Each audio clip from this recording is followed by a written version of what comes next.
Direct du Sportem, retour pour cette deuxième mi-temps. L'ambiance ici est indescriptible avec pour l'instant un ballon dans les pieds de Stéphane. Stéphane qui est face à un premier adversaire, un deuxième adversaire maintenant qui va lancer en profondeur. Gauthier qui est parti à la limite du hors-jeu, qui et but!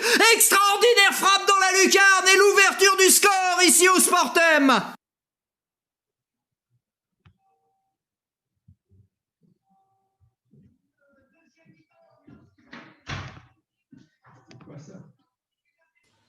Bonjour à tous. Merci à Audio et à Patrick Montel pour cette introduction dynamique. Je me présente, bienvenue sur cette nouvelle table ronde du Digital Sportem. Je me présente, Stéphane Després. Je suis fondateur de la société Huddle Makers, une société qui est spécialisée dans le sportainment et la fan experience. Et donc, je suis ravi de vous accueillir tous ce matin pour parler justement de fan experience avec nos intervenants qui vont se présenter dans une minute. Alors, la fan experience, c'est un vaste sujet. Tout le monde en parle depuis maintenant plusieurs années. C'est un véritable enjeu pour tous les événements sportifs qui essayent de garder leur audience par rapport à une offre de divertissement de plus en plus large. Et c'est encore plus le cas aujourd'hui avec l'apparition de la pandémie qui demande aux acteurs du sport de s'adapter à cette nouvelle situation et donc de se réinventer.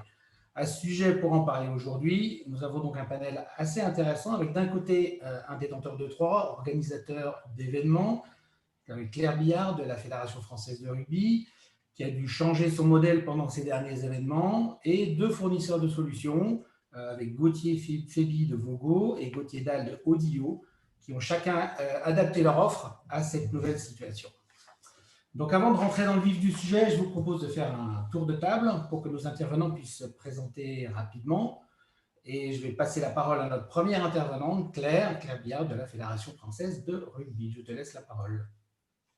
Merci Stéphane pour cette introduction. Ravi d'être là avec vous aujourd'hui pour échanger autour en effet de ce sujet qui est la fan expérience. Donc moi je me présente donc Claire Billard, je suis chargée de communication événementielle à la Fédération française de rugby.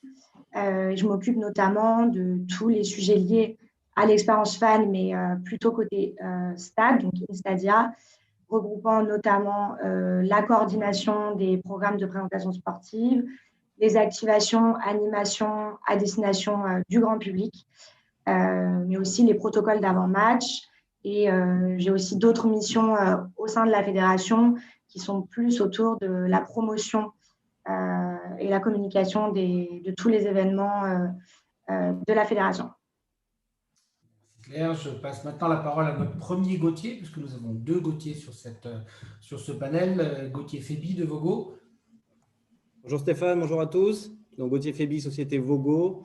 Donc nous distribuons des solutions audio et vidéo pour les fans et pour les pros, principalement dans le secteur sportif.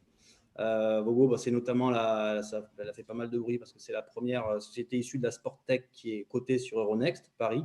On compte aussi sur Tony Parker comme membre du conseil d'administration, donc c'est plutôt pas mal. Côté pro, on fournit des solutions d'analyse vidéo et des systèmes audio, notamment pour les staffs sportifs, arbitres, médecins, mais ce n'est pas trop ce qu'on va voir aujourd'hui. Et côté fan, justement, ce qui va nous intéresser, on a développé Vogo Sport, donc qui est une solution digitale qui va permettre d'enrichir l'expérience des spectateurs à l'origine dans l'enceinte sportive, et Vogoscope, donc qui est le dernier né, on va dire, qui est une solution clé en main qui va permettre aux structures sportives, même plus petites, de filmer, analyser et diffuser en autonomie des événements non télévisés. Voilà. Merci Gauthier. Je passe la parole au deuxième Gauthier Dalle, fondateur d'Audio. Bonjour Stéphane, bonjour à tous et merci de nous donner la parole. Audio est une jeune entreprise fondée en 2017 et l'idée chez Audio, c'est justement d'amplifier la fan expérience. Au départ avec le commentaire dans le stade et comme vous le savez avec la situation, le stade étant à huis clos, de proposer notre solution en dehors du stade avec la possibilité pour les fans d'interagir. Je vous en reparlerai certainement par après. Et donc, pour ça, nous utilisons ce que chacun a dans la poche, le smartphone, pour envoyer les commentaires en direct pour chaque fan. Ok, merci. Alors déjà, merci à vous trois pour votre présentation et votre disponibilité. Avant de passer à la discussion, je me permets de vous rappeler que cette session est interactive, donc vous pouvez faire des commentaires. N'hésitez pas à faire des commentaires, mais vous pouvez aussi poser vos questions. Et puis, en suivant le fil des discussions dans le courant de la session, on essaiera de répondre à la majeure partie de ces questions. Alors, si vous voulez bien, je vous propose de commencer par la fan expérience du côté de l'événement lui-même. On va parler de rugby ici. Lors de ces 3 derniers mois, la Fédération française du rugby a eu la chance de pouvoir participer à des compétitions internationales, ce n'était pas le cas de tout le monde, et d'organiser des matchs au Stade de France. Mais du coup, ces matchs étaient à huis clos, Claire. Donc, il a fallu un peu complètement se réinventer et complètement adapter la façon d'aborder ces matchs, notamment la relation avec les fans. Alors, est-ce que tu peux essayer de nous expliquer en détail comment vous avez abordé ces matchs-là pour garder le contact avec vos fans? Exactement, on a eu, comme tu le dis, la chance de pouvoir organiser plusieurs rencontres, et notamment 4 rencontres avec l'équipe de France du 15 masculin au Stade de France. Je vais juste, par rapport au thème de la conférence, je ne sais pas si on a réinventé la fan expérience. En tout cas, on s'est adapté et on a adapté ce qu'on pouvait proposer à nos fans. Et comme tu le disais, l'objectif étant principalement de garder le lien avec eux dans cette période où le lien, qu'il soit social ou autre, est relativement de plus en plus perdu. Donc, c'était compliqué au début, voilà, se challenger, se poser la question de comment on allait revoir tous ces programmes. Donc, une des innovations qu'on a pu proposer a été en fait d'inviter nos supporters à être virtuellement au stade comme on l'est aujourd'hui en table ronde, donc via un système de visioconférence. Et en fait, ils étaient visibles dans les LED au bord du terrain. Donc voilà, depuis tous les salons de France, on avait du coup les supporters avec nous et ça permettait d'une part à nos joueurs qui aussi, en fait, il y a un fort impact sur les joueurs aussi sur le terrain qui n'ont plus l'ambiance du stade, qui n'ont plus le soutien de leurs supporters. Donc, ils pouvaient, de par cette technologie, ressentir cette présence, ce soutien. Et avec nos fans, on pouvait du coup favoriser la proximité avec eux. Donc voilà, c'est un dispositif qui a été mis en place au Stade de France sur l'ensemble des rencontres, voilà, avec des supporters qui étaient sélectionnés en amont des matchs via un système de jeu concours. Parce qu'évidemment, malheureusement, on ne pouvait pas avoir les 80 000 supporters qui auraient pu être de manière classique avec nous au stade. Donc voilà, on était sur des jauges un peu plus réduites. Mais voilà, c'était une belle expérience, je pense, pour eux. Et ils pouvaient notamment voilà, communiquer entre eux via des chats. Voilà, dans un premier temps, c'était la première innovation qui a été mise en place. Mais après, je pense qu'on en discutera après, mais je pense que oui, ça a été fait, ça a été inventé, j'ai envie de dire, pour cette situation du huis clos. Mais voilà, il y a plusieurs choses qui ont été mises en place et qui auront sûrement écho d'être pérennisées dans le temps, même si on verra, et je l'espère très vite, nos spectateurs revenir parmi nous. D'accord, mais je pense aussi que vous avez fait… alors déjà, est-ce que vous avez eu un retour un petit peu lors de ces conférences Zoom avec le public pour sentir un peu comment ils ont vécu cette expérience? Alors, c'est vrai que c'est marrant parce qu'il y a eu quand même toute une pédagogie à faire auprès des supporters, sachant qu'en fait, eux, donc, ils regardaient en fait de manière classique le match à la télé, voilà, en direct et avaient le lien de la visio de l'autre côté, où ils pouvaient se parler entre eux, mettre des messages de soutien qu'on pouvait nous par la suite relayer, etc. Je pense que c'est assez marrant. On a pu notamment récupérer en fait la vidéo et les conversations qui ont eu lieu pendant ces matchs. Et on voit qu'il y a vraiment, par exemple, des liens qui sont créés entre des supporters. Donc ça, c'était assez fort. Bon, malheureusement, ils ne pouvaient pas, avec les règles de confinement et de couvre-feu, se rejoindre comme ils pouvaient le dire pendant les conférences. Mais voilà, il y a eu vraiment des liens créés entre supporters et un très, très bon retour sur leur présence virtuelle. Voilà, je pense que les terrains manquent à tous et on l'a vraiment ressenti.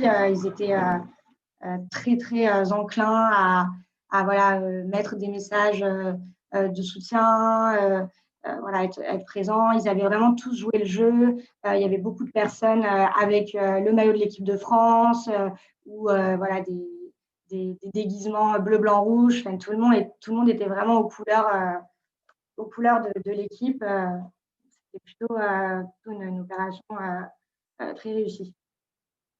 Je crois qu'il y a même eu des échanges de 0,6, il me semble. Exactement, si on va un peu plus loin, c'est ça. Et comme je le disais, il y en a plus d'un qui voulait se rejoindre. Mais voilà, après, ça, nous, on les laisse sur la troisième mi-temps. Ok, et je pense que vous avez mis d'autres choses en place aussi autour du lien avec les clubs amateurs, notamment. Tout à fait. Donc, évidemment, on a nos supporters, mais la fédération a aussi très à cœur de garder le lien, d'accompagner. C'est sa mission première, donc les clubs amateurs. Pour cela, on a voulu vraiment, c'était indispensable pour nous qu'ils soient présents lors de ces rencontres. Et pour ça, en fait, on a inscrit dans le numéro du maillot de chaque joueur les 1941 noms des clubs, donc répartis sur les 23 maillots, ainsi que le club formateur de chaque joueur. Voilà, ça, c'est parce que c'est voilà, grâce à ces clubs et notamment ces clubs formateurs que ces joueurs se retrouvent aujourd'hui sur le terrain. Et on ne les oublie pas. Et c'était vraiment important pour la fédération de montrer qu'on ne les oublie pas et qu'on est à leur soutien à travers ces rencontres internationales.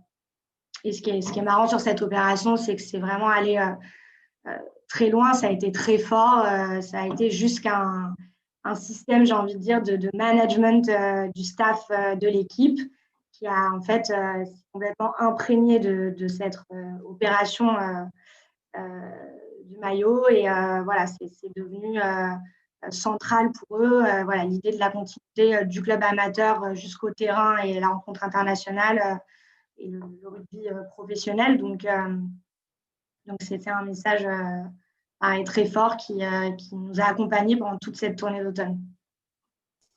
D'accord. Et puis, vous avez aussi mis en place des outils digitaux pour interagir directement, je crois, avec un Awabot d'un côté et avec une web app de l'autre.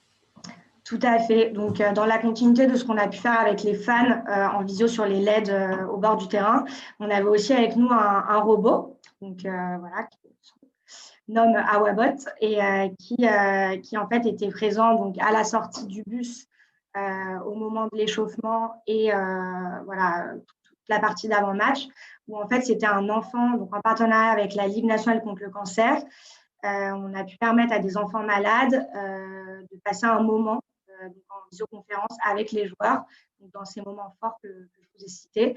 Et en fait, à distance, l'enfant, via un ordinateur, pouvait déplacer à distance le robot et discuter avec les joueurs. Par exemple, il voyait n'importe quoi, Teddy Thomas à la sortie du vestiaire. Donc, un des enfants était un grand fan, s'est approché de lui avec le robot et a pu vraiment vivre un moment d'échange avec le joueur. Voilà, donc c'est des belles histoires et c'est important aussi pour la fédération de garder encore une fois ce lien avec voilà, tous les Français, que ce soit des fans, mais aussi soutenir des causes qui nous sont chères. Donc voilà, encore un moment, c'est vrai qu'habituellement, on met souvent en place un coup d'envoi fictif avec des populations assez différentes et quand même souvent des enfants malades ou en difficulté pour des causes qu'on souhaite mettre en avant. Donc voilà, là, c'était l'idée de passer ce moment-là et de manière à respecter le huis clos. Donc, une solution qui était vraiment intéressante et qui, comme je disais tout à l'heure, oui, ça a été pensé de base pour remplacer, entre guillemets, ce moment du coup d'envoi fictif, mais aujourd'hui, on s'aperçoit que ce sera une solution qu'on peut pérenniser et qu'on peut utiliser malgré un coup d'envoi fictif dans le même temps par ailleurs. Donc voilà, c'est cette opération. Et comme tu disais, Stéphane, on a aussi dû s'adapter sur un support qu'on avait déjà utilisé sur les dernières rencontres avec le public, donc qui est notre Digital Fan Pack, qui est en fait une web application qui permet à tous nos fans de se retrouver, de jouer autour de plusieurs solutions de gaming et de discuter entre eux. Donc, habituellement, comme je disais, c'est utilisé dans l'enceinte du stade avec des animations en live, par exemple un quiz, et puis on fait avec le speaker, les écrans géants, voilà, une animation vraiment live. Et donc, encore une fois, il a fallu s'adapter et proposer à tous les fans d'obtenir cela vraiment à distance et de chez eux depuis leur canapé. Donc voilà, toutes les fonctionnalités ont pu être proposées à distance et permettre donc voilà aux fans d'interagir entre eux via un chat, d'obtenir des contenus exclusifs, par exemple, là je sais pas idée, mais des bons spécifiques pour notre nouvelle boutique officielle. Ça a été aussi des quiz, des pronostics, mais aussi des infos pratiques sur les joueurs, la composition de l'équipe, les statistiques, etc. Donc, voilà, des contenus assez divers et variés qui peuvent répondre à différents publics. Voilà, donc c'était intéressant de pouvoir de continuer l'utilisation de ce support malgré le huis clos. D'accord, alors c'est intéressant parce que ça répond un petit peu, c'est l'inverse de la question qu'on est en train de poser sur le chat. Parce que sur le chat, il y a une question qui est posée qui dit: pensez-vous que ces solutions sont durables et pertinentes avec un retour à la vie normale? Mais en fait, ce que tu es en train de dire, c'est que tu as utilisé une solution qui était utilisée avant dans la vie normale, entre guillemets, avec du public, que tu as adapté à un dispositif où il y avait plus de digital et de distanciel. Tout à fait. Donc, ce que je disais, on a adapté une solution qui existait dans le stade à une solution à distance. Pour d'autres expériences, on a fait l'inverse. On a réalisé de nouvelles innovations avec l'obligation du huis clos. Donc, mais on compte bien pérenniser certaines actions comme Awabot, le robot. Donc, en effet, je pense que c'est des solutions qui sont durables. Après, il faudra bien sûr les adapter en fonction de public, pas public, quel public aussi. Ça, c'est d'autres enjeux. Mais en effet, pour moi, c'est pertinent de pouvoir vraiment penser ces solutions dans différents cas pratiques et que ce soit avec du public ou non. Ok, merci Claire. On voit qu'inévitablement toutes les offres d'interaction et de fan expérience se digitalisent pour s'adapter à la situation. Et justement, c'est un petit peu ce qu'offrent nos deux autres intervenants sur le panel, puisque ce sont des solutions qui sont en partie digitales. Donc, je vous propose de nous tourner vers Gauthier Féby de Vogo, qui va nous expliquer un petit peu, lui, comment il voit la fan expérience et comment ces outils s'y appliquent. Donc Gauthier, Vogo est donc bien connu du monde du sport, hein, c'est une marque maintenant assez établie. Quelle est votre réponse ou votre proposition pour enrichir la fan expérience au-delà de vos systèmes plus professionnels? Alors, merci Stéphane, merci Claire. Aujourd'hui, en fait, l'expérience du stade, on voit qu'elle doit se transformer en un divertissement à la maison, hein, grosso modo. On ne peut plus y accéder. On passe donc d'une expérience présentielle à une expérience plutôt immersive. Et en fait, ce qui est intéressant, c'est que nous, chez Vogo, on avait fait déjà le choix de cette immersivité, d'apporter une expérience immersive dans le stade. Donc, on a déjà fait une partie du chemin. Et je pense qu'avant de vous parler de ce qu'on fait pour sortir du stade, vous montrer ce qu'on a porté dans le stade, parce que finalement, c'est à peu près les mêmes choses. Hein. Nous, on a lancé Vogo Sport en 2015, qui est une solution digitale qui permet à l'origine d'enrichir l'expérience des spectateurs à l'intérieur d'une enceinte. Donc, on verra par la suite qu'on a dû s'adapter, comme tous. Hein. Et Vogo Sport rapidement, qu'est-ce que c'est? J'aime bien reparler d'un petit peu la genèse, qui est une frustration des fondateurs qui, dans un stade, en train de regarder un match, s'est tourné au mauvais moment et a loupé l'action du match, le but qu'il ne fallait pas louper. Devant sa télé, on n'a pas de souci, on a un replay, mais dans le stade, on ne l'a pas. Donc, on a fait, l'idée, c'était de faire en sorte que ce type de frustration, ces situations n'arrivent plus. En Vogo Sport, ça se matérialise par une application mobile. Donc là, on est dans le digital, qui est gratuite, qui permet d'accéder en temps réel au contenu, au flux des différentes caméras qui vont filmer un événement. Voilà, directement, en fait, on utilise comme audio, comme Gauthier le disait tout à l'heure, ce qu'on a tous sur nous, le téléphone portable. Ça va permettre, donc, via notre player vidéo enrichi, de pouvoir à tout moment revenir en arrière, choisir sa caméra, zoomer et revoir n'importe quelle action en fait, à vitesse réelle ou ralentie. Donc, l'intérêt pour les spectateurs à l'origine dans le stade, il est clair, c'est de se rapprocher de l'action, c'est d'enrichir le moment avec du contenu exclusif. L'intérêt aussi va être que nous, on va pouvoir, j'ai vu rapidement une question, qu'est-ce que pour vous la fan expérience? C'est l'expérience client adaptée au sport. Donc, l'expérience client, ça va être du début jusqu'à la fin de la rencontre sportive.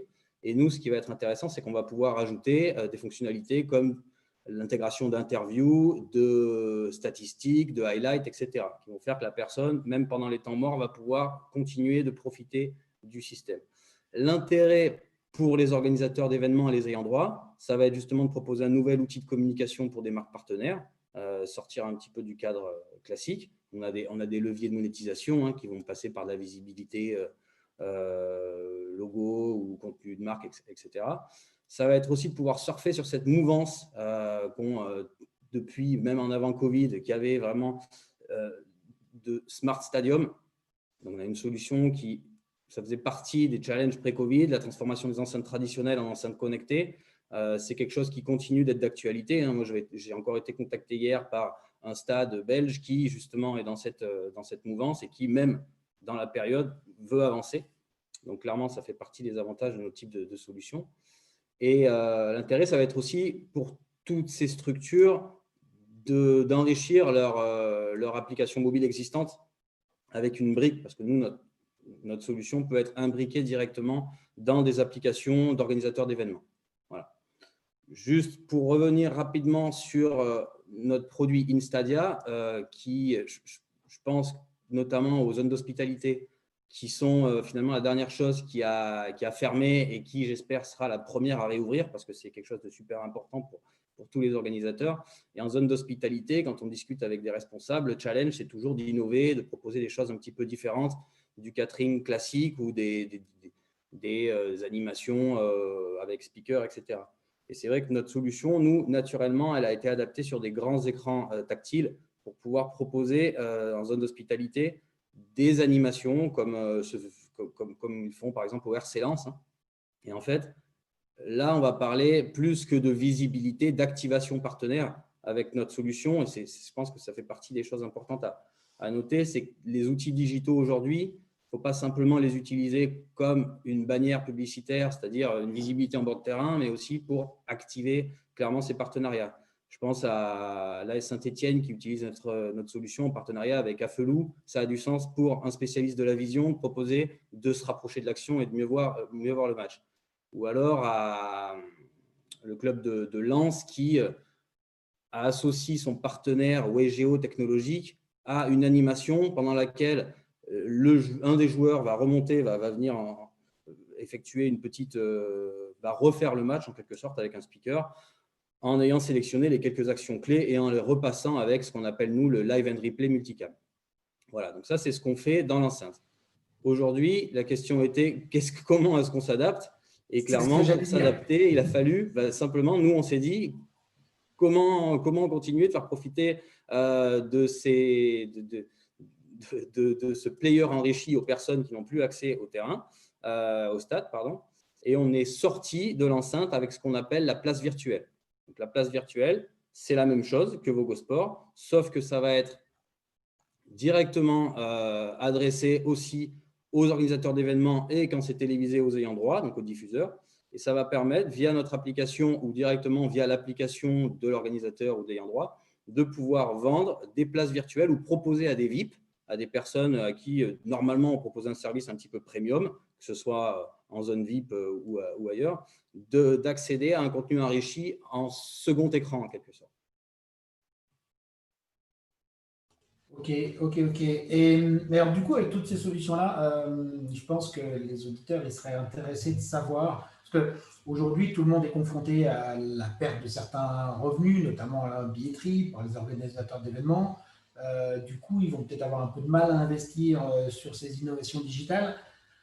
Je pense qu'il serait intéressant de leur donner une idée du business model autour de ces solutions qui seront à mettre en place éventuellement pour continuer à rester en contact avec leurs fans. Alors, le business model, on va dire qu'il est double. Aujourd'hui, nous, on a deux activités. On a l'activité Vogosport pour les événements télévisés, où on va se greffer sur des camions de production, on va récupérer des flux vidéo de production TV. Et à côté de ça, on a un nouveau modèle pour tout ce qui est non télévisé, avec aucune caméra présente lors de l'événement. Au niveau de Vogosport, je vais prendre l'exemple classique d'un club de football qui voudrait s'équiper. On va d'abord, nous, devoir installer notre serveur et on va louer ce serveur. Donc ça, c'est la partie qui finalement va être autofinancée par la structure sportive qui va y associer le service à des partenaires qui vont financer finalement notre outil et s'associer à cet outil. Et pour la place virtuelle, c'est très simple. En fait, c'est un partage de revenus, enfin, surtout pour l'organisateur d'événements. L'utilisateur va aller sur l'application, va simplement aller faire un achat in-app et sur cet achat in-app, nous, on va prendre une petite commission. Voilà. Ça, c'est pour la partie télévisée. Ensuite, on a un outil qu'on appelle donc Vogoscope qui est sorti de terre il n'y a pas si longtemps et finalement, on a dû accélérer tout ça par rapport au contexte actuel et qui va permettre, c'est Vogosport pour tous en fait, en quelque sorte.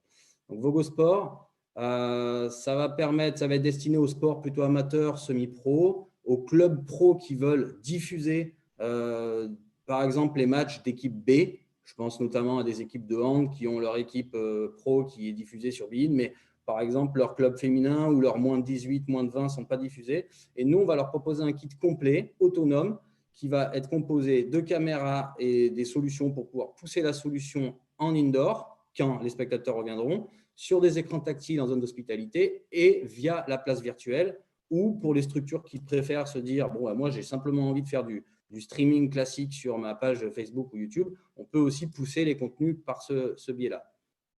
Donc ça va être une source de revenus supplémentaires parce qu'ils vont pouvoir y associer des partenaires différents de ceux qu'ils associent aujourd'hui. Et ça va être forcément une alternative à la vente de ticketing. Ça peut être du ticketing pour… on se rend compte en fait que les clubs, j'ai discuté il n'y a pas longtemps avec un club de hockey qui, forcément, une grosse partie de leur revenu, c'était le ticketing.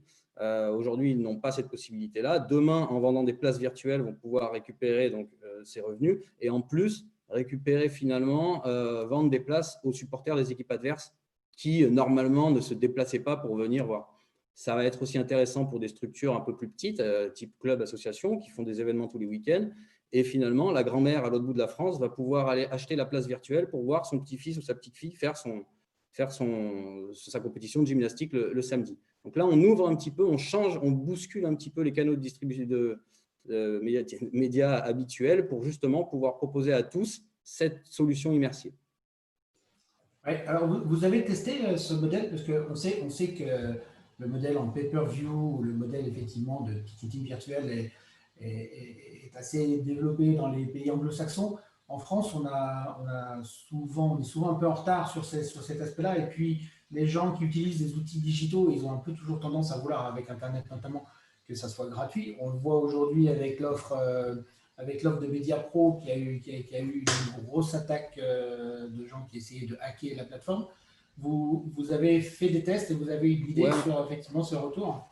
On a effectivement effectué quelques proof of concept, quelques POC pour l'instant. On est en discussion pour avancer sur le sujet. Bon, il a fallu adapter. C'était dans les tuyaux depuis pas mal de temps, cette place virtuelle, mais elle était prévue pour la 5G. Donc, nous, on est aussi compatible avec la 5G, ce qui permet aussi, entre parenthèses, des leviers intéressants pour… on travaille avec le club du FC Bâle qui a vraiment associé son partenaire technologique, partenaire télécom Sunrise, à notre solution pour dire, voilà, nous, grâce à la 5G, grâce à Vogo, grâce à Sunrise, on arrive à pousser du contenu exclusif dans l'enceinte et plus tard à l'extérieur. Donc, Stéphane, là, on parle du gros challenge finalement de cette pandémie, de cette crise, c'est de s'adapter, c'est de changer, d'ouvrir un petit peu les œillères pour passer à des modèles un petit peu différents. Donc, les modèles différents, j'écoutais hier une table ronde concernant un petit peu le milieu associatif et les directions à prendre, les choix en termes de partenariat avec des structures de services un peu digitaux. Et c'est vrai qu'il y en a beaucoup qui vont se lancer, qui vont être sur le marché et peu qui vont rester. Je pense qu'on fait partie des services assez solides qui ont prouvé leur efficacité ces dernières années. Et certains donc, vont perdurer et vont permettre ce changement un petit peu de stratégie. Ok, merci Gauthier. Du coup, on va peut-être passer de la vidéo vers l'audio. Ça reste une expérience spectateur aussi et ça shift un petit peu de paradigme. Donc Gauthier, est-ce que tu peux nous expliquer ce qu'est audio et quelle expérience est proposée aux fans à travers cette plateforme? Oui, volontiers. Pour nous, la fan expérience, c'est transmettre de l'émotion. Le public qui se rend au stade ou alors qui écoute le sport, il veut ressentir une émotion. Et comme vous avez pu le voir avec le commentaire de Patrick Montel qui envoie vraiment le feu, qui fait vivre la rencontre. Et c'est là où on s'est dit que s'il y avait ce soutien audio chez les spectateurs, voire même les spectateurs qui sont hors du stade, ça pourrait être encore mieux. Je prends l'exemple du téléspectateur, il a toujours le commentaire audio et c'est ce qui lui permet de faire vivre la rencontre. Donc nous, c'est justement ce qu'on voulait, c'est avec l'audio qu'on choisit d'écouter, eh bien, on a justement tout ce cocktail d'informations, le commentaire, les statistiques, l'historique, les anecdotes, tout ce qui va faire vivre la rencontre. En même temps, et c'est là où c'est amusant parce qu'on est assez complémentaires avec Vogo, nous, c'est vraiment que de l'audio, c'est-à-dire que pour nous, le spectateur ne quitte pas le spectacle sportif des yeux. On lui fournit en fait quelque chose de supplémentaire qui va lui permettre de comprendre et de bien suivre ce qu'il va voir. À partir du moment où il arrive à suivre le déroulement, à profiter des commentaires, etc., ça, c'est vraiment une manière de s'enflammer, de vibrer avec son équipe. Et c'est là où, justement, on est vraiment dans l'émotion. Donc, c'est là où on a trouvé que c'était intéressant. Et alors, en même temps, ce qui nous semblait extrêmement important, on ne veut surtout pas couper le spectateur de l'ambiance du stade. Parce que quand même, c'est un peu aussi ce qui fait qu'il va au stade pour ça. Donc, il va garder l'ambiance, il va pouvoir doser en fait le niveau de commentaires sur son smartphone. C'est lui qui choisit le volume auquel il va écouter les commentaires. Donc, il peut les écouter très fort, mais aussi il peut les écouter aussi en sourdine, juste une aide en fait par rapport à ça. Donc ça, c'était très important de garder intacte l'expérience du stade pour nous. Et parallèlement, la fan expérience, il ne faudrait pas la réduire au stade lui-même. Finalement, la fan expérience, elle commence à partir du moment où le fan sort de chez lui. Donc, on pourrait même envoyer du pré-contenu avant même qu'il arrive au stade, qu'il le prépare un peu à la rencontre, qu'on lui explique un peu les enjeux, etc. Quand il arrive au stade, là, effectivement, on va peut-être passer à des commentaires un peu plus sur le jeu. Mais tout cet avant-match est importante, tout le pendant du match avec les commentaires, les interviews de bord de terrain qu'on pourra voir, la chaîne arbitre aussi qu'on a fait au rugby. Et n'oublions pas cette fameuse troisième mi-temps, autour d'un verre avec les analyses, etc. Le meilleur joueur du match, etc. Ça aussi, ça nous semblait très important. Et là, il n'y a rien de mieux que de l'audio pour ça. Donc voilà, c'est vraiment ces trois principes qu'on voulait. Un autre aspect sur audio, c'est qu'on voulait quelque chose d'extrêmement facile à utiliser, tant pour l'organisateur d'ailleurs que pour l'utilisateur final. Donc, vous voyez, à titre d'exemple, ici, vous voyez derrière moi un écran. Imaginez-vous sur un match, en fait, je vais prendre mon téléphone, il va me suffire ici de flasher le QR code et je vais avoir en quelques secondes le commentaire ici directement sur mon smartphone. Vous pouvez le voir ici.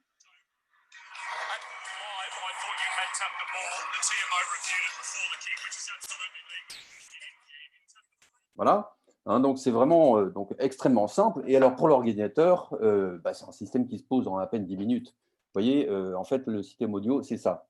Hein, donc, on va relier ce petit boîtier à Internet et audio. Et en 10 minutes, le système est fonctionnel. Il peut adresser 100, 1000, 10 000, jusqu'à 100 000 spectateurs.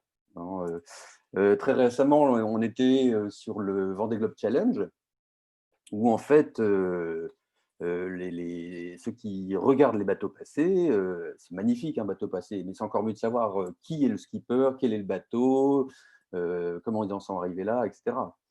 Hein, donc voilà, c'est vraiment l'audio qui va soutenir le spectacle. Hein, et alors en même temps, le sport, c'est le stade, mais pas que. Hein, on a parfois des sites sportifs extrêmement vastes. Je prends un circuit automobile, un parcours de golf, et là, il s'agit vraiment de pouvoir diffuser l'audio sur des très très grandes distances. Et comme on utilise les réseaux 2G, 3G, 4G et d'ailleurs 5G, hein, sans oublier le Wi-Fi, c'est là où justement, en fait, pour l'auditeur, il ne va pas avoir à voir quel est je veux dire, le média, ou en tout cas le réseau qu'il va devoir utiliser. C'est l'application qui va le faire automatiquement pour lui. Donc voilà, hein, donc vraiment quelque chose qui va pouvoir augmenter la fan expérience.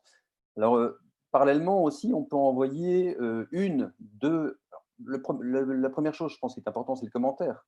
Mais en même temps, dans un stade, vous avez dans un stade de 50 000 personnes, vous avez 50 000 profils. Et peut-être que ces 50 000 personnes ne voudront pas écouter la même chose au même moment. Hein, donc, c'est là où ce qui pourrait être intéressant, c'est qu'on pourrait avoir des chaînes pour des grands profils. Hein, comme je vous l'avais dit, on avait diffusé la chaîne arbitre. Ceux qui veulent écouter vraiment les décisions de l'arbitre, comprendre pourquoi est-ce qu'il a sifflé cette faute ou pas. Ça pourrait être des commentaires qui soient adaptés au profil de chacun. On pourrait imaginer les enfants, hein, où il y a une part d'éducation pour savoir connaître les règles, les stratégies, etc. Et après, ça pourrait même être d'autres contenus qu'on peut imaginer. On avait imaginé quelque chose d'un peu gamification, pourquoi pas un commentaire fabriqué par Jamel Debbouze, vous voyez, hein, pour rendre un peu l'expérience encore plus amusante. Voilà, donc c'est vraiment la liberté pour l'ayant droit, pour le club, etc., d'ajouter ce contenu audio qui doit garder intact le spectacle sportif et vraiment pouvoir augmenter ce côté émotion, le bon moment que j'ai passé, pour revenir plus souvent au stade et attirer des nouveaux publics, bien entendu. Ok, merci Gauthier. Et du coup, je vais te poser un peu la même question que pour Vogo, puisque moi j'ai une expérience aux États-Unis, dans les pays anglo-saxons, où effectivement ce système audio au stade pour augmenter la fan expérience, notamment dans le monde du rugby avec les commentaires de l'arbitre qu'on entend à la télé, mais que dans le stade on n'entend en général pas, est un système qui existe beaucoup, qui est très développé, sur lequel les fans même mettent un petit peu d'argent puisqu'ils achètent un dispositif. Quel est le business model d'audio aujourd'hui et est-ce que c'est un modèle qui s'adapte entre guillemets aux habitudes de consommation européennes et françaises surtout? Alors, on a choisi en fait un modèle qui soit le plus simple possible, c'est qu'en fait on va écouter quelles sont les attentes de l'organisateur, quels sont ses besoins et quelles sont ses attentes, c'est-à-dire qu'on va dimensionner le système selon son projet, selon ses besoins. C'est-à-dire qu'en fait on va calculer le nombre d'auditeurs potentiels et le temps d'écoute, et on va dessiner le système en fonction de cela. Hein, donc on va vraiment s'adapter aux besoins de l'organisateur. Donc on vend finalement du temps d'écoute, ni plus ni moins. Hein, donc si c'est 1h30 pour du football ou 80 minutes pour un match de rugby, ce sera le temps imparti en question. Si c'est un peu plus long dans le cadre d'une compétition de tennis, une compétition de golf, on s'adaptera. Et en fonction de ça, on dimensionnera la chose. Alors, une donnée intéressante, vous voyez, le coût par auditeur sur une prestation complète, il est de moins de 1 euro. Il est même entre 30 centimes et 80 centimes pour la plupart des cas qu'on a adressés. Donc, c'est là où ça devient effectivement intéressant. 80 centimes pour vraiment ajouter cette dimension émotion. On s'est dit, bon, là effectivement, ça devient intéressant. Parallèlement, bien sûr, bon, l'écran, comme vous avez pu le voir, là, ici, on a mis le petit logo Sportem. Hein, donc, la page est totalement personnalisable. On peut même avoir le logo, le lien vers le site web. Donc, on fait vraiment ce qu'on veut. Nous, ici, chez Audio, on est en marque blanche. Hein, donc, on n'apparaît pas directement. On est vraiment un soutien alors ça, pour je me permets justement d'intervenir parce que ça fait partie des questions qui sont posées sur le chat, où effectivement on voit qu'il y a aujourd'hui plusieurs initiatives possibles. Il y en a d'autres qui contribuent à la fin d'expérience, qui sont peut-être un petit peu moins directement sur le spectacle. Je pense à la manière de commander à manger dans le stade, la manière d'échanger ses tickets. Et du coup, il y a plusieurs initiatives digitales. Et est-ce que cette expérience, on arrive à éviter la démultiplication des points de contact en essayant d'accéder plus facilement à tout ça? Typiquement, par exemple, est-ce que Vogo ou est-ce que Audio est intégrable dans un système plus large qui agrégerait d'autres services? Complètement, parce que nous, de notre côté, ça peut marcher, c'est un système standalone, comme vous avez pu voir, je flash un QR code, j'ai accès directement à la web app. Mais en même temps, on peut tout à fait s'intégrer directement à l'application master. On est un élément en fait de l'application. Et ensuite, c'est au choix de l'ordinateur, savoir s'il veut uniquement que ça marche via le Wi-Fi, donc plutôt à l'intérieur du stade, ou s'il veut l'ouvrir beaucoup plus largement. D'accord. Et pour Vogo, c'est la même Pour Vogo, chose? c'est exactement la même chose. Nous, on est intégré en marque blanche dans pas mal d'applications de clubs ou d'organisateurs d'événements. Demain, on peut imaginer que notre brique player enrichi soit dans l'application de Canal ou Bing, comme la partie multicaméra, petit appel. D'accord.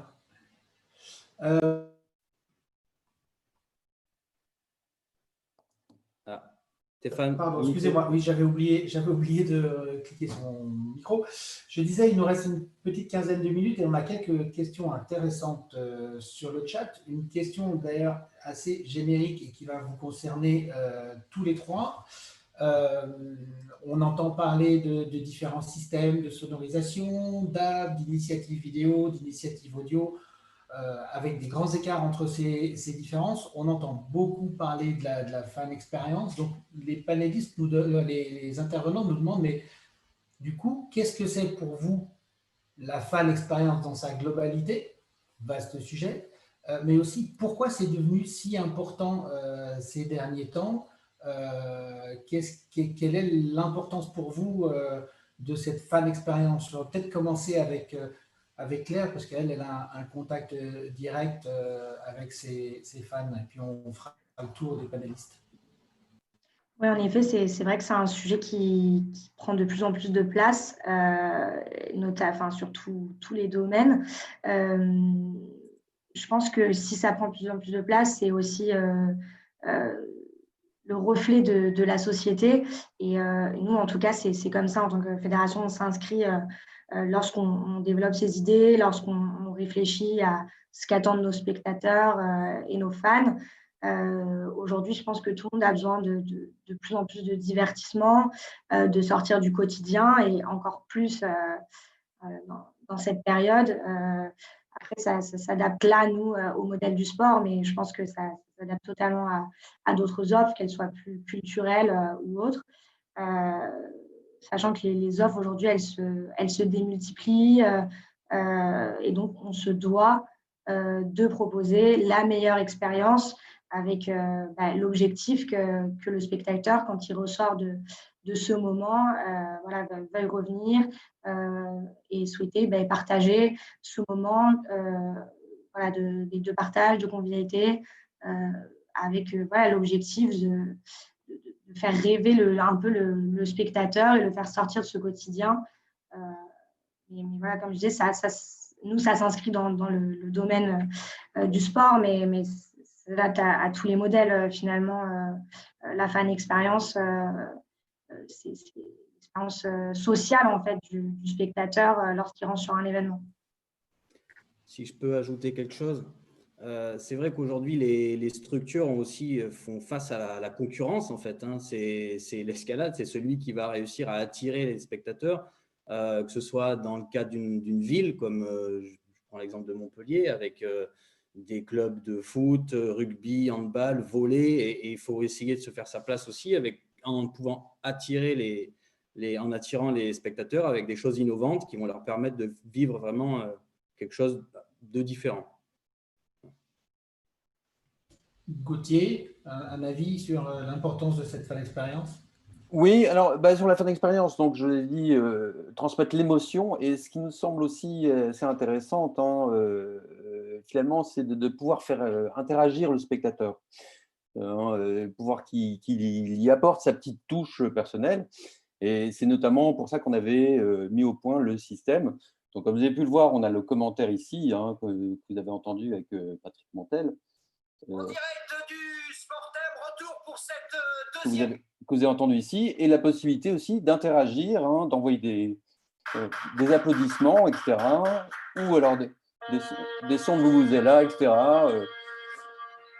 Donc, tous ces contenus, en fait, ici, sont diffusés bien sûr au smartphone, mais aussi de recréer l'ambiance du stade qui aujourd'hui est un peu vide, notons-le. Et donc, pouvoir supporter les joueurs et éviter qu'on ait un peu ce stade qui ressemble un peu à un hangar, ce qui n'est pas toujours très sympa pour les joueurs eux-mêmes, pour le staff. Donc, se sentir soutenu par le public qui n'est pas au stade, qu'on a téléporté dans le stade finalement, c'est là où ça pourrait être marrant. Et ce même modèle, en fait, est tout à fait utilisable dans des périodes normales, quand le public sera revenu, parce que Claire me disait que France-Nouvelle-Zélande, le stade est plein. Ça veut dire qu'on a beaucoup de spectateurs qui sont frustrés de ne pas pouvoir aller au stade. Donc, si on les fait interagir en plus alors qu'ils sont hors du stade, qu'ils n'ont pas pu obtenir leur billet, c'est là où on a vraiment le inside-outside du stade, qui est assez marrant. Alors, autre question qui concerne un petit peu justement les jeunes fans. Est-ce que vous avez le sentiment, tous les trois, que l'émergence de ces nouveaux types de fan expérience est liée aussi à l'émergence des jeunes fans? Et est-ce qu'il est important d'adapter cette fan expérience pour attirer ces jeunes fans qui ont peut-être un mode de consommation différent des fans un peu plus âgés? Comme je vous le disais, les nouveaux fans, ils veulent interagir, ils ne veulent pas être que spectateurs. C'est ramenez-moi du contenu et je verrai comment je m'en sers moi et comment je peux aussi être acteur. C'est important sur ces générations Y, voire même génération Z. Donc, être acteur parce que je vous ai montré, le fait que je puisse interagir aussi. Et c'est important parce que, Stéphane, vous parliez justement des commentaires qui étaient envoyés en oreillette FM dans les pays européens. Un système qui est peut-être un petit peu plus compliqué à mettre en place, mais qui existe. Mais aujourd'hui, tous les jeunes ont un smartphone. Ça veut dire que ce commentaire, avec n'importe quel smartphone, je peux l'avoir. En tout cas, je vois les jeunes n'ont pas de récepteur FM. Pas de radio FM disponible. Par contre, ils ont tous un smartphone. Et le smartphone, c'est l'élément clé chez eux. Donc, savoir si on fait passer les messages via le smartphone, c'est là où, à mon avis, on a une bonne arme pour adresser les jeunes. Et dernière chose, encore une fois, si on peut leur envoyer des contenus un peu tutoriels où on va s'adapter à leurs envies, à leurs besoins, d'explication du stade, ce qu'ils vont vouloir avoir comme contenu, c'est là où, à mon avis, c'est susceptible de les intéresser. Claire, est-ce que dans ton expérience et dans la mise en place de ces dispositifs, tu as senti un besoin d'adresser en particulier ces jeunes fans et de leur proposer quelque chose? En effet, tous les publics dans les réflexions doivent être pris en compte, que ce soit les jeunes, mais je pense que c'est valable aussi pour par exemple, les personnes qui ne sont pas forcément fans de sport, dans mon cas, plus, qui ne sont pas fans de rugby. Pour nous, c'est des publics qu'on se doit de capter, d'animer. Et pour ça, il y a plein de supports qui nous permettent aujourd'hui de proposer des innovations ultra personnalisables. Et je pense que c'est ça vers ce dont on tend, c'est vraiment personnaliser au maximum les différentes expériences pour répondre aux différents publics. Et voilà, typiquement, les innovations comme Vogo et Audio répondent en partie à ces défis de proposer des expériences personnalisées à chaque public, car chaque public est différent. Et ouais, en effet, c'est indispensable aujourd'hui. Ok, merci. C'est vrai que Oui. chez Vogo, clairement, oui, les jeunes sont vraiment prescripteurs parce que notre application est très, très intuitive, simple d'utilisation et les jeunes sont toujours sur leur smartphone. Donc, la plupart du temps, c'est les jeunes qui vont voir leurs parents s'ils ne sont pas au courant de la solution dans une enceinte ou sur un événement et leur dit Papa, regarde, c'est génial, tu peux faire ça. Et ensuite, justement, on arrive à s'adresser à toute la famille. Alors, après, il y a une autre population qui revient dans les commentaires. On nous dit, c'est vrai, le sport, c'est quand même avant tout le sport et avant tout les sportifs, les joueurs, les athlètes. Dans le cadre de cette fan expérience et de la situation actuelle, comment on peut garder un lien social avec les joueurs et entre les fans? C'est très apprécié, ce lien potentiel entre les fans et les joueurs. Comment on arrive à faire ça? Ou est-ce que vous avez des solutions claires peut-être? Est-ce que vous avez mis en place, je crois que sur les 6 nations, vous allez peut-être mettre en place 1 ou 2 systèmes qui rapprocheront les joueurs des fans à travers ces expériences virtuelles.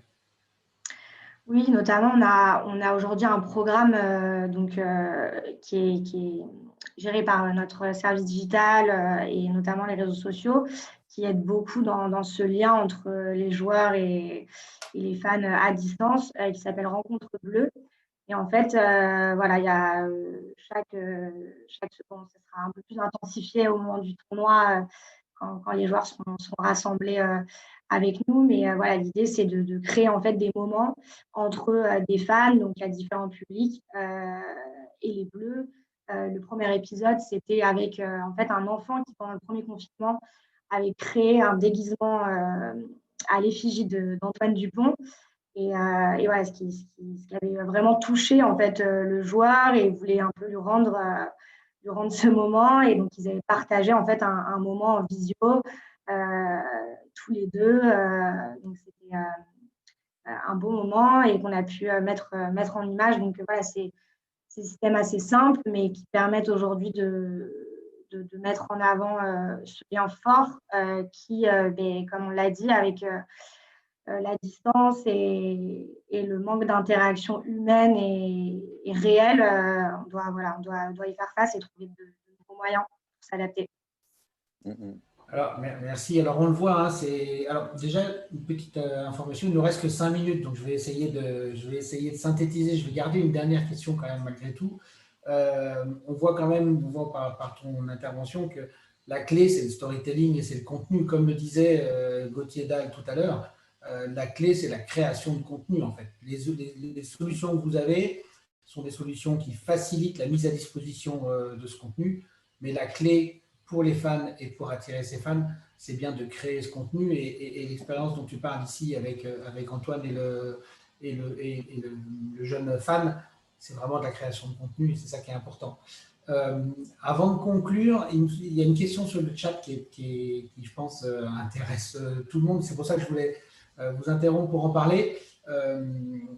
On est en train, effectivement, de vivre une situation difficile. On sait tous que la billetterie est une des principales sources de revenus pour de nombreux sports.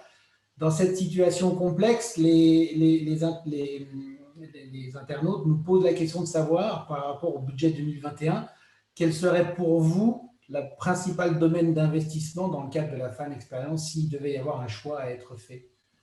Qui veut intervenir sur cette question? Oui, moi je veux bien intervenir. C'est vrai que c'est compliqué pour tout le monde, hein, cette période. Il ne faut pas se fermer les yeux. Par contre, ce qui est important, c'est de garder le contact, que le club puisse garder le contact avec ses supporters. Il ne peut pas aller au stade, soit, transportons le stade chez lui, en tout cas en audio, de manière assez légère. Hein, c'est ça qui nous paraît important. Et surtout, garder quelque chose d'assez frugal, hein, qui ne leur coûte pas des milliers des cents, qui soit facile à déployer, facile à écouter. Donc, je pense que c'est ça. Aujourd'hui, on est tous un peu en situation de survie. Trouvons les méthodes simples pour essayer de continuer le spectacle sportif, que le fan puisse le vivre et interagir. Du côté de chez Vogo, effectivement, on est complètement dans cette problématique de trouver une alternative au manque de ticketing, au manque de vente de billets aux personnes présentes, en vendant chez eux pour pouvoir participer, pour pouvoir vivre l'événement de manière complètement immersive. C'est-à-dire qu'on va pouvoir changer, regarder des différents angles de vue. On a des outils pour proposer des petites interviews, des caméras en fait un petit peu mobiles qui vont permettre à la mi-temps de zoomer sur une interview, peut-être en avant-match de mettre une caméra dans le tunnel ou dans le vestiaire. Donc, c'est des choses qui vont être complémentaires et on ne peut plus aller au stade, mais on peut très bien, via la place virtuelle, déjà financer un petit peu la structure et participer au spectacle. Une dernière petite chose, Stéphane, rapidement. Quand on avait mis le micro là, sur l'arbitre, on avait c'était involontaire, mais c'était excellent, puisqu'on avait l'arbitre qui était au cœur de la mêlée. Du coup, forcément, il captait les sons du terrain et vous aviez cette entrée en mêlée, ce wouf qu'on avait dans les oreilles qui était saisissant. Et là, on avait vraiment une expérience marrante. Donc, on pourrait même aller beaucoup plus loin. Imaginons un micro sur chaque joueur et là, on est carrément sur le stade en audio pour le spectateur. Ça pourrait être marrant, ça aussi. Peut-être un peu plus tard, avec d'autres investissements, on arrivera à faire des choses. Écoutez, il nous reste plus que 2 minutes, donc Claire, peut-être un dernier mot rapide en tant qu'organisateur d'événements, justement, pour répondre à la question sur les priorités. En 1 minute, est-ce que tu arrives à me dire quelles seraient pour toi les priorités d'un organisateur en investissement 2021 ?